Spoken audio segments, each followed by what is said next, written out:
हिंसा फैलाने के लिए दो समुदायों में बीच में नफरत को कैसे फैलाया जाए। जिस नफरत को 2014 से वह लगातार फैला रहे हैं, उस नफरत को कैसे और बढ़ाया जाए, इस त्यौहार को भी इस्तेमाल किया गया। जेएनयू में नॉनवेज कौन खाएगा या नहीं खाएगा, इस मुद्दे पे झगड़ा किया गया। हर साल रामनवमी आती है, वहाँ पर रामनवमी को मानने वाले हर साल वहाँ पूजा करते हैं, लेकिन कभी भी ये नहीं कहा गया कि आज के दिन आप लोग जो है, कोई भी इस हॉस्टल में रहने वाला मांस नहीं खाएगा। उनकी रणनीति क्या है, उस रणनीति का आपके पास तोड़ क्या है, जब तक इस पर आप चर्चा नहीं करेंगे आप कुछ नहीं कर पाएंगे। वो 24 में भी आएंगे, 29 में भी आएंगे, और इसी प्रकार जैसा उन्होंने कहा है कि 50 साल तक भाजपा को ये हटाने वाला नहीं, ऐसे ही 50 साल गुजर जाएंगे। हमारे जैसे लोग इस दुनिया में नहीं होंगे। आप जो यंग है वो हमारी एज में पहुंच जाएगा, वो आने वाली पीढ़ी को हम बहुत ही गलत भारत देकर इस दुनिया से जाएंगे।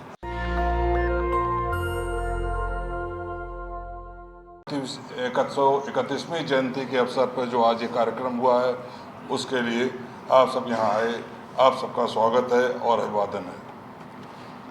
साथियों, आज हम बाबा साहब अम्बेडकर की जयंती के उपलक्ष्य में जो ये कार्यक्रम रखा है, वैसे तो हर वर्ष जयंती मनाते हैं, लेकिन इस वर्ष परिस्थितियाँ बहुत ही विकट हैं। अभी बहुत से लोगों ने कहा कि संविधान खतरे में है। कुछ साहब ने कहा कि पुरानी बातें बताई कि जब मुगलों का शासन था तब भी हिंदू खतरे में नहीं था, अंग्रेजों का शासन था तब भी हिंदू खतरे में नहीं था, लेकिन आज हिंदू खतरे में बताया जा रहा है। लेकिन साथ में ये भी कहा कि मैं हिंदू हूँ, मैं खतरे में नहीं हूँ। हमारे एक साथी ने कहा कि मुसलमान खतरे में नहीं है, केवल संविधान खतरे में है। लेकिन मैं इसको थोड़ा संशोधित करना चाहूँगा कि अगर संविधान खतरे में है तो आप मान के चलिए कि देश का हर नागरिक खतरे में है, पूरा देश खतरे में है। क्योंकि आपकी सुरक्षा तभी तक है, इस देश के लोकतंत्र की सुरक्षा तभी तक है जब तक इस देश में बाबा साहब अम्बेडकर का बनाया हुआ संविधान जीवित है। जिस दिन संविधान नहीं होगा हम सब खतरे में होंगे। और अगर हम मानते हैं कि संविधान खतरे में, तो इसका मतलब हम आज भी खतरे में हैं। हम अभी आप देखिए, तमाम गंभीर परिस्थितियों से ये देश गुजर रहा है, लेकिन हम लोग खामोश हैं।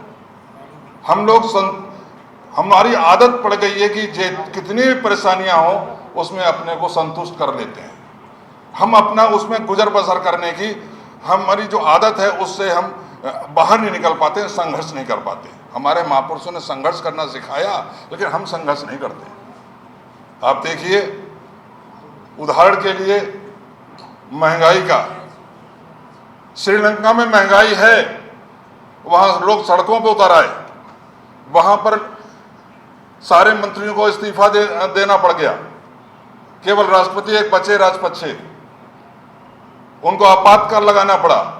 आपातकाल से काम नहीं चला तो कर्फ्यू भी लगाना पड़ा।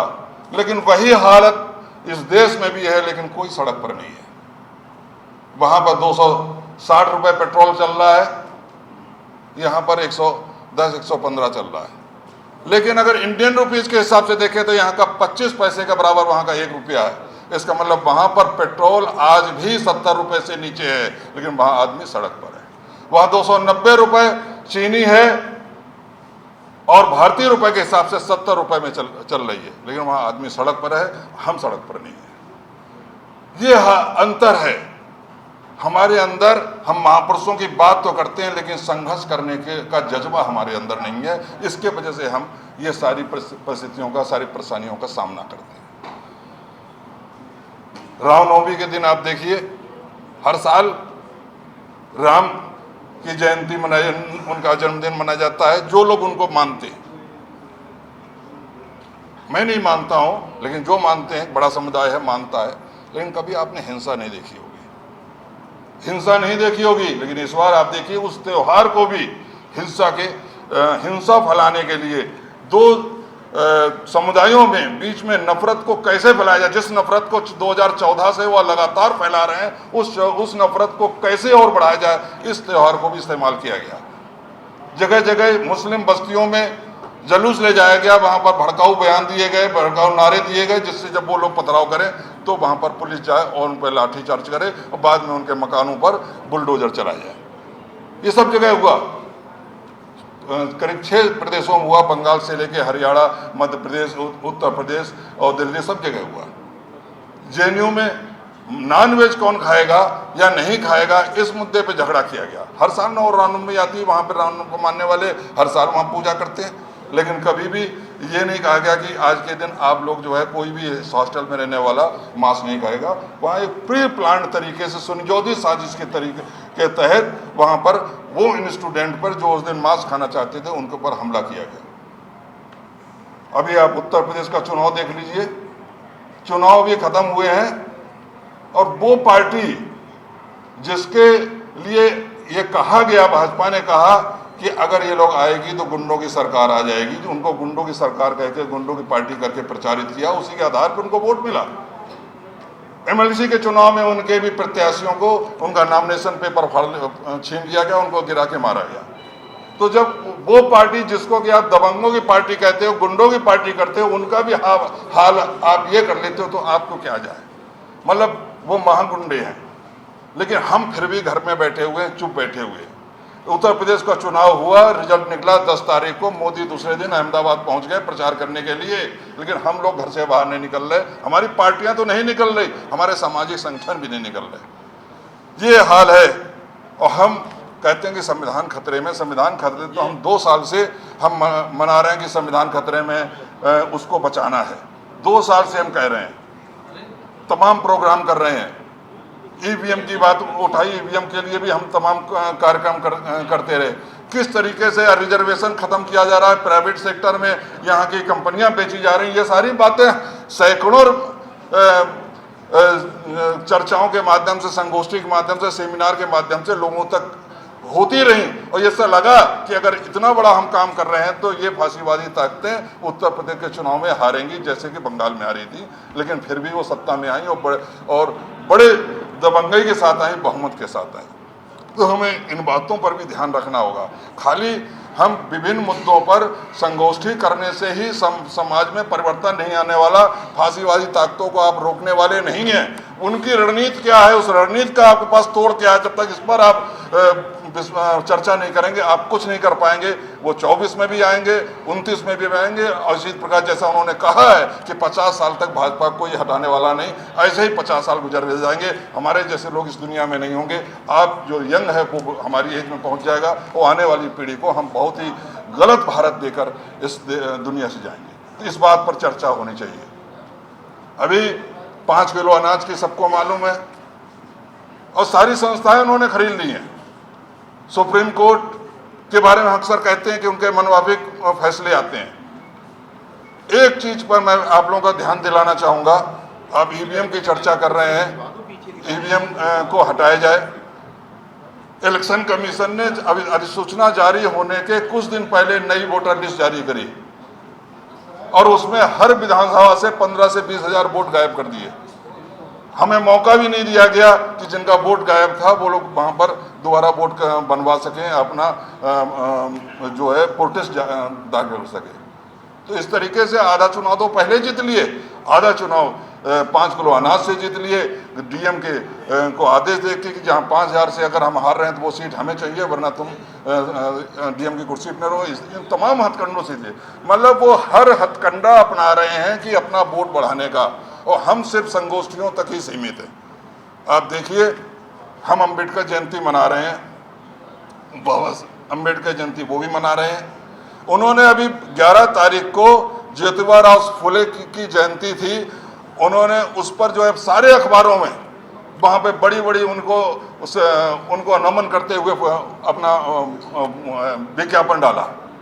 किसी भी जो 85% की बात करता है, ओबीसी की बात करता है, एससी की बात करता है, जो बाबा साहब अम्बेडकर की बात करता है, ज्योतिराव फुले की बात करता है, मैं हर उस पार्टी की बात कर रहा हूँ, चाहे बसपा भी हो, किसी ने भी एक भी विज्ञापन ज्योतिराव फुले साहब को समर्पित किसी अखबार में नहीं दिया। और वो लोग जिनके खिलाफ ज्योतिराव फुले साहब ने आंदोलन किया, जिनके खिलाफ बाबा साहब अम्बेडकर ने आंदोलन किया, वो लोग उनकी जयंती मना रहे हैं। कल को पेरियार की भी मनाएंगे, जो पेरियार मेला किसी जमाने में लगा था, जिसके वजह से सरकार चली गई थी, भाजपा से ने समर्थन वापस ले लिया था, वो पेरियार को भी अपना लेंगे। लेकिन आप हम लोग ऐसे ही संगोष्ठी करते रहेंगे और गुलामी की जिंदगी जीते रहेंगे। तो ये चीज़ हमें समझनी चाहिए। आज हम कल 131वीं जयंती में ज़्यादा बात ना करके इतना ही कहूँगा, कल 131वीं जयंती है, लेकिन बाबा साहब अम्बेडकर को याद करने से काम नहीं चलेगा। बाबा साहब अम्बेडकर ने कौन कौन सी किस पीड़ा से अपना बचपन गुजारा, उन्होंने अपने बच्चों की कैसे कुर्बानी दी, अब वो बार बार उन चीज़ों को याद करने का टाइम चला गया है। अब तो आपको बाबा साहब आपको क्या बोल के गए, कैसा भारत बनाना चाहते थे, वो भारत क्यों आप नहीं बना पाए, और आगे क्या करना चाहिए, दुश्मन की कौन सी रणनीतियों से, किन रणनीतियों से मुकाबला करना चाहिए, उस पर चर्चा करने का टाइम आ गया। अगर उस पर भी चर्चा नहीं किए तो बाबा साहब अम्बेडकर की जयंती मनाना छोड़ दो। और उसका एक ही तरीका है, जो हमारे एक साथी ने भी बोला कि आप जो इस जो हमारी जो सबसे बड़ी समस्या है, जो 6,500 जातियों में हमारे समाज को बांटा गया है, और वही जातियों का ही उन्होंने मजबूत करने का काम किया। तो इन जातियों में जब तक भाईचारा नहीं होगा, इन जातियों को जब तक एक जो बहुजन कहा जाता है, हम बहुजन हैं नहीं, हम खाली गोष्ठियों में आकर अपने को बहुजन कहते हैं, वरना हम जातियों में बटे हुए हैं। कोई चमार है, कोई धोबी है, कोई धानुक है, गडरिया है, पासी है, इसके अलावा कोई नहीं है। जब तक ये पहचान आप खत्म नहीं करोगे और बहुजन की पहचान के अंदर नहीं आओगे, तब तक आपका कुछ नहीं हो सकता। अभी वो तो हर जाति को खुश करने के चक्कर में रहते हैं। हर जाति को उन्होंने के नेता को बोल दिया कि अपनी जाति का जो संगठन है उसके द्वारा अंबेडकर जयंती मनाओ। ये मनाई जा रही है, मुझे उत्तर प्रदेश से ये खबर आई है। हर जाति का जो जातीय संगठन है उससे कहा गया, भाजपा के जो भी जाति उनके नेता हैं, कि अपने जातीय संगठन से बाबा साहब अम्बेडकर की जयंती मनाओ।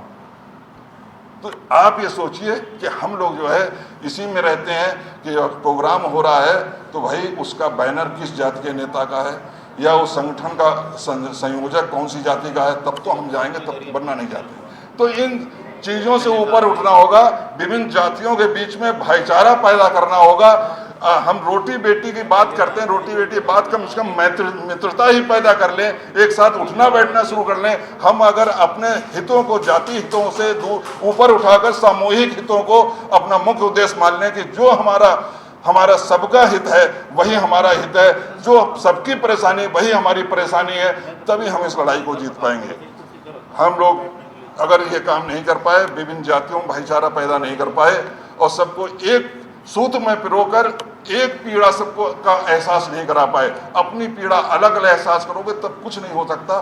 जब तक पीड़ा को सामूहिक रूप से एहसास नहीं करोगे तब तक हम इस दुश्मन को हरा नहीं सकते। इन बातों पे मैं समझता हूँ कि हम लोग को चर्चा करनी चाहिए। बहुत सारे संगठन बने, विभिन्न संगठनों को एक करने के मैंने भी संगठन बनाया, वो भी फेल हो गया। बहुत लोगों ने यहाँ संगठन बनाए, बहुजन एकता मंच, मैंने राष्ट्रीय बहुजन सामाजिक प्रसंग बनाया, मैं मूल निवासी विचार मंच चलाता था। 2015 में हमने 10-12 संगठनों मिलकर राष्ट्रीय बहुजन सामाजिक परिसंघ बनाया, बाद में पता चला वही एक संगठन हो गया। तो इस तरह बहुत सारे प्रयोग होते हैं, लेकिन अब प्रयोग करने का टाइम नहीं, अब कुछ करने का टाइम है। मैं समझता हूँ समाज के जो जागरूक लोग हैं, जागरूक लोगों की कमी नहीं है, जागरूक लोगों की को कोई कमी नहीं है, बस जागरूक लोग एक साथ आ जाएं और एक रणनीति तहत कॉमन एजेंडा के तहत अगर काम करें तब भी हमें जीत सकते हैं। इन्हीं बातों के साथ मैं अपनी बात समाप्त करूंगा, इस उम्मीद के साथ कि ये आज की चर्चा केवल एक संगोष्ठी तक सीमित ना रहे, कोई सार्थक परिणाम यहाँ से निकले जिससे कि हम दोबारा इस चर्चा का फॉलो एक्शन देखने को हमें मिले। कहीं बैठकर फिर से चर्चा हो, चाहे वो 10 लोगों की चर्चा हो, उसके बाद दोबारा 500 लोगों को बुलाया जाए। इस उम्मीद के साथ मैं अपनी बात समाप्त कर रहा हूँ। सभी को जय भीम। नेशनल दस्तक की आपसे गुजारिश है कि अगर इसको बचाना चाहते हैं तो नेशनल दस्तक को सब्सक्राइब करने के लिए रेड कलर के सब्सक्राइब बटन को दबाएं, फिर बेल आइकन की घंटी दबाएं। नेशनल दस्तक को बचाने के लिए बहुत जरूरी है कि हर खबर को शेयर करें, लाइक करें, कमेंट जरूर करें।